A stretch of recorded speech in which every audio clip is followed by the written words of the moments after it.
नमस्कार. आज आपण महानुभाव पंथातील एका महत्वाच्या आणि तितक्याच वादग्रस्त प्रथेबद्दल बोलणार आहोत, ती म्हणजे अंतर्दीक्षा. आता बघा, संन्यास म्हणजे सर्वस्वाचा त्याग, पण हा त्याग फक्त मनातून करायचा असतो की तो आपल्या वस्त्रांमधून, आपल्या वागण्यातून दिसला पाहिजे? याच प्रश्नाचा शोध आपण घेणार आहोत आणि यासाठी आधार घेणार आहोत विद्वान श्री दी बिडकर शास्त्री यांच्या चिकित्सक अभ्यासाचा. तर मग आजच्या चर्चेत आपण काय काय पाहणार आहोत? सगळ्यात आधी ही प्रथा इतकी वादग्रस्त का आहे हे समजून घेऊ. मग याला खरंच शास्त्रीय आधार आहे का ते तपासू. यानंतर संन्याशाच्या वेशाला इतकं महत्त्व का दिलं जातं यावर बोलू. आणि हो, काही अपवादात्मक परिस्थितीत ही दीक्षा घेता येते का, आणि असेल तर त्याचे नियम किती कडक आहेत. आणि सगळ्यात शेवटी या सगळ्यातून आपण आत्मवंचना म्हणजे स्वतःची फसवणूक कशी टाळायची हेही पाहूया. चला तर मग थेट मूळ मुद्द्यालाच हात घालूया. अंतर्दीक्षा. आता नावावरून तर ही एक खूप आतली, एक आंतरिक, आध्यात्मिक प्रक्रिया वाटते. मग या प्रथेबद्दल इतका वाद का आहे? आणि हाच तो प्रश्न आहे ज्याच्या भोवती हे संपूर्ण विश्लेषण फिरतं, की अंतर्दीक्षा हा खरंच एक प्रामाणिक आध्यात्मिक मार्ग आहे की काळाच्या ओघात तयार झालेला एक दिशाभूल करणारा रस्ता. आणि बघा, जे स्रोत साहित्य आपण पाहतोय त्यात लेखक अजिबात भीडभाड ठेवत नाहीत. ते अगदी स्पष्टपणे म्हणतात की आजच्या काळात जी अंतर्दीक्षा चालते ती एक कुप्रथा बनली आहे, म्हणजे एक वाईट, चुकीची प्रथा. हे खूप मोठं आणि थेट विधान आहे. आता या वादाचं मूळ कशात आहे ते समजून घेऊ. अंतर्दीक्षा ह्याचा शब्दशः अर्थ आहे आतली दीक्षा. म्हणजे काय, तर संन्यासाचे कपडे न घालता आपलं सांसारिक जीवन जगत असतानाच मनाने संन्यास स्वीकारणं. आणि नेमका हाच विचार की वेशाशिवाय संन्यास वादाचं केंद्र बनला आहे. मग साहजिकच एक प्रश्न उभा राहतो की जर ही प्रथा इतकी प्रचलित आहे तर पंथाच्या मूळ धर्मग्रंथांमध्ये, मूळ शिकवणीत याला काही आधार आहे का? चला जरा याचा शोध घेऊया. आणि आश्चर्य म्हणजे या अभ्यासानुसार पंथाच्या सुरुवातीच्या काळात, म्हणजे जेव्हा श्री चक्रधर स्वामी होते किंवा जे सुरुवातीचे आचार्य होते, त्यांच्या काळात या प्रथेचा कुठेही उल्लेखच सापडत नाही. यावरून हे अगदी स्पष्ट होतं की ही प्रथा नंतरच्या काळात काही कारणांमुळे सुरू झाली असावी. आणि इथे बघा, मूळ शिकवण आणि आजची प्रथा यातला फरक अगदी स्पष्ट दिसतोय. मूळ शिकवणीत काय आहे, तर महात्मवेश धारण करून त्यागाचं बाह्य प्रतीक दाखवणं गरजेचं आहे. तर आजच्या प्रथेमध्ये केवळ आतून त्याग केलाय असं म्हटलं जातं. ही एक खूप मोठी वैचारिक दरी आहे, नाही का? बरं, मग पुढचा प्रश्न, जर आतून त्याग महत्वाचा आहे तर बाहेरच्या वेशाचा एवढा आग्रह का धरायचा? तर लेखकाच्या मते महात्मवेश म्हणजेच संन्याशाच्या वस्त्रांना खूप जास्त अनन्यसाधारण महत्त्व आहे. ही गोष्ट समजवण्यासाठी लेखकाने एक जबरदस्त उदाहरण दिलंय.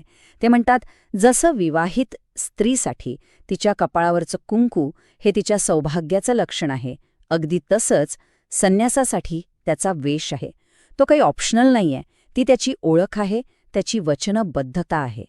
या वेशाचं महत्त्व किती आहे हे पटवून देण्यासाठी ग्रंथामधला एक खूप छान प्रसंग सांगितला जातो. एकदा काय झालं, एका मोठ्या आचार्यांना त्यांच्या एका शिष्याकडून, म्हणजे एका महात्म्याकडून काहीतरी चूक झाल्याचं कळलं. आता गंमत बघा, त्या आचार्यांनी त्याच्या चुकीबद्दल नंतर विचारलं. त्यांनी पहिला प्रश्न काय विचारला असेल? त्यांनी विचारलं, त्यांच्या अंगावर वेश आहे का? त्यांची पहिली चिंता ती चूक नव्हती, तर तो वेश होता. यावर त्या आचार्यांनी जे उत्तर दिलं ते खूपच महत्वाचं आहे. ते म्हणाले, वेश असे तरी उरला असे. याचा अर्थ काय? जोपर्यंत त्यागाचं ते प्रतीक, तो वेश त्याच्या अंगावर आहे, तोपर्यंत तो माणूस मार्गावर आहे.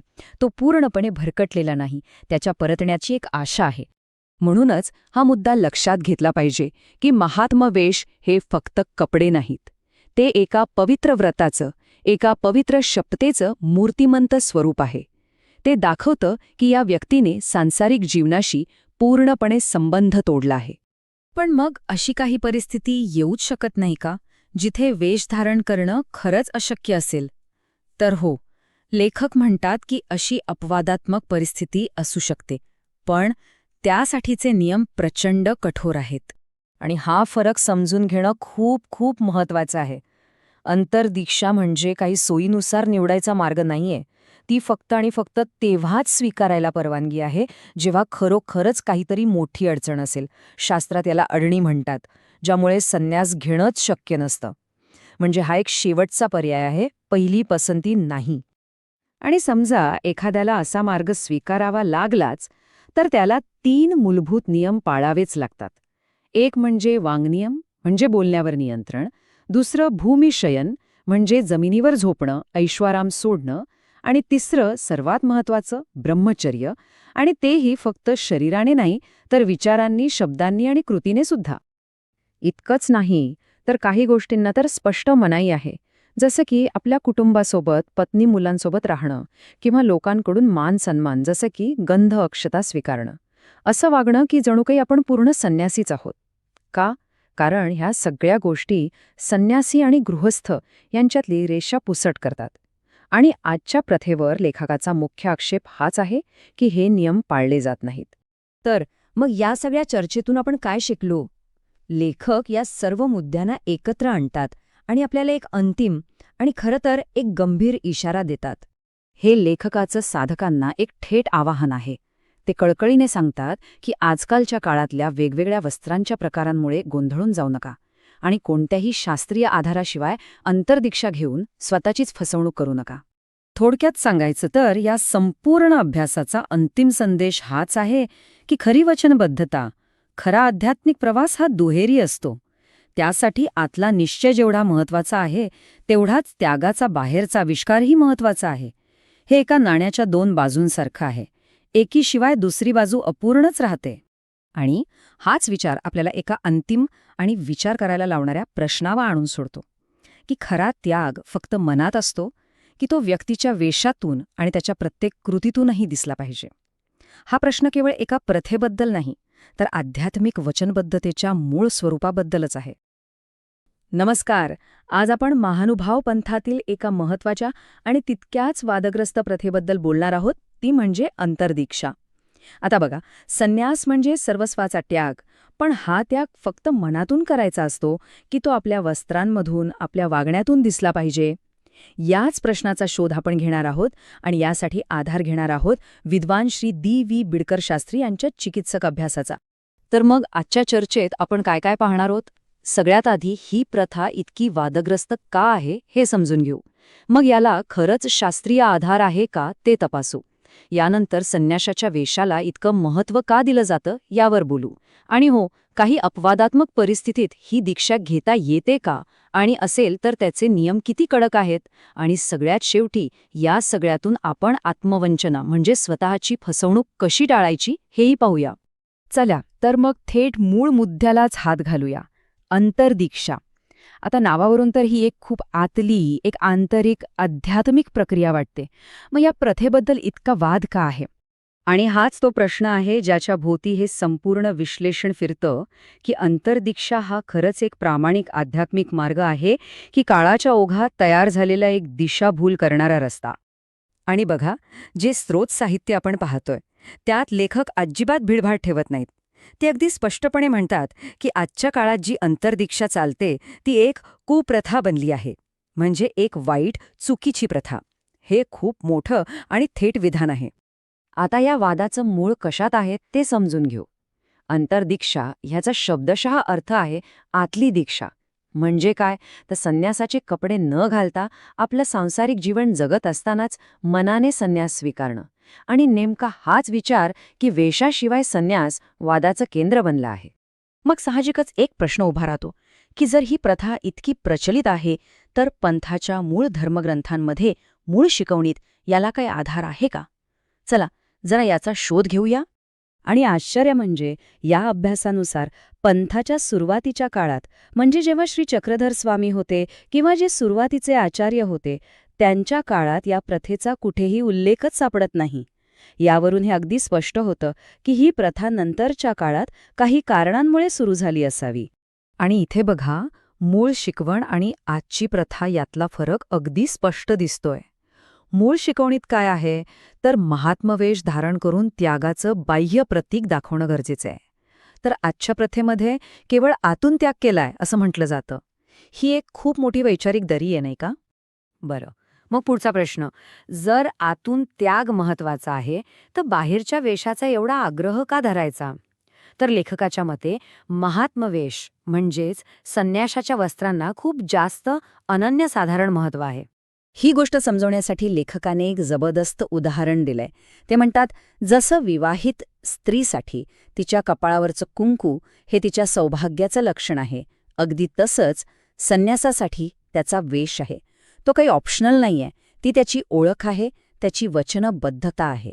या वेशाचं महत्त्व किती आहे हे पटवून देण्यासाठी ग्रंथामधला एक खूप छान प्रसंग सांगितला जातो.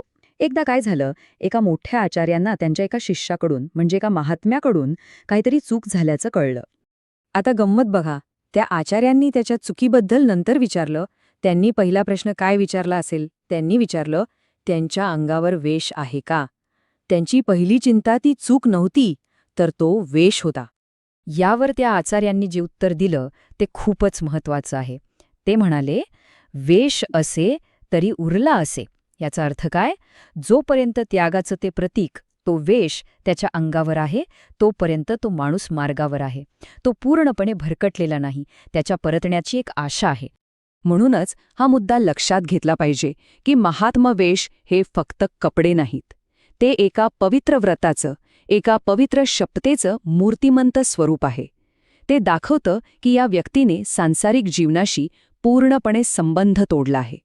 पण मग अशी काही परिस्थिती येऊच शकत नाही का, जिथे वेश धारण करणं खरंच अशक्य असेल? तर हो, लेखक म्हणतात की अशी अपवादात्मक परिस्थिती असू शकते, पण त्यासाठीचे नियम प्रचंड कठोर आहेत. आणि हा फरक समजून घेणं खूप खूप महत्वाचं आहे. अंतर्दीक्षा म्हणजे काही सोयीनुसार निवडायचा मार्ग नाहीये. ती फक्त आणि फक्त तेव्हाच स्वीकारायला परवानगी आहे जेव्हा खरोखरच काहीतरी मोठी अडचण असेल. शास्त्रात याला अडणी म्हणतात, ज्यामुळे संन्यास घेणंच शक्य नसतं. म्हणजे हा एक शेवटचा पर्याय आहे, पहिली पसंती नाही. आणि समजा एखाद्याला असा मार्ग स्वीकारावा लागलाच, तर त्याला 3 मूलभूत नियम पाळावेच लागतात. एक म्हणजे वाङ्नियम म्हणजे बोलण्यावर नियंत्रण, दुसरं भूमिशयन म्हणजे जमिनीवर झोपणं, ऐशोआराम सोडणं, आणि तिसरं सर्वात महत्त्वाचं ब्रह्मचर्य, आणि तेही फक्त शरीराने नाही तर विचारांनी, शब्दांनी आणि कृतीने सुद्धा. इतकंच नाही तर काही गोष्टींना तर स्पष्ट मनाई आहे, जसं की आपल्या कुटुंबासोबत, पत्नी मुलांसोबत राहणं, किंवा लोकांकडून मान सन्मान जसं की गंध अक्षता स्वीकारणं. असं वागणं की जणू काही आपण पूर्ण संन्यासीच आहोत. का? कारण ह्या सगळ्या गोष्टी संन्यासी आणि गृहस्थ यांच्यातली रेषा पुसट करतात. आणि आजच्या प्रथेवर लेखकाचा मुख्य आक्षेप हाच आहे की हे नियम पाळले जात नाहीत. तर मग या सगळ्या चर्चेतून आपण काय शिकलो? लेखक या सर्व मुद्द्यांना एकत्र आणतात आणि आपल्याला एक अंतिम आणि खरं तर एक गंभीर इशारा देतात. हे लेखकाचं साधकांना एक थेट आवाहन आहे. ते कळकळीने सांगतात की आजकालच्या काळातल्या वेगवेगळ्या वस्त्रांच्या प्रकारांमुळे गोंधळून जाऊ नका आणि कोणत्याही शास्त्रीय आधाराशिवाय अंतर्दीक्षा घेऊन स्वतःचीच फसवणूक करू नका. थोडक्यात सांगायचं तर या संपूर्ण अभ्यासाचा अंतिम संदेश हाच आहे की खरी वचनबद्धता, खरा आध्यात्मिक प्रवास हा दुहेरी असतो. त्यासाठी आतला निश्चय जेवढा महत्वाचा आहे, तेवढाच त्यागाचा बाहेरचा आविष्कारही महत्वाचा आहे. हे एका नाण्याच्या 2 बाजूंसारखं आहे. एकीशिवाय दुसरी बाजू अपूर्णच राहते. आणि हाच विचार आपल्याला एका अंतिम आणि विचार करायला लावणाऱ्या प्रश्नावर आणून सोडतो की खरा त्याग फक्त मनात असतो की तो व्यक्तीच्या वेशातून आणि त्याच्या प्रत्येक कृतीतूनही दिसला पाहिजे. हा प्रश्न केवळ एका प्रथेबद्दल नाही, तर आध्यात्मिक वचनबद्धतेच्या मूळ स्वरूपाबद्दलच आहे.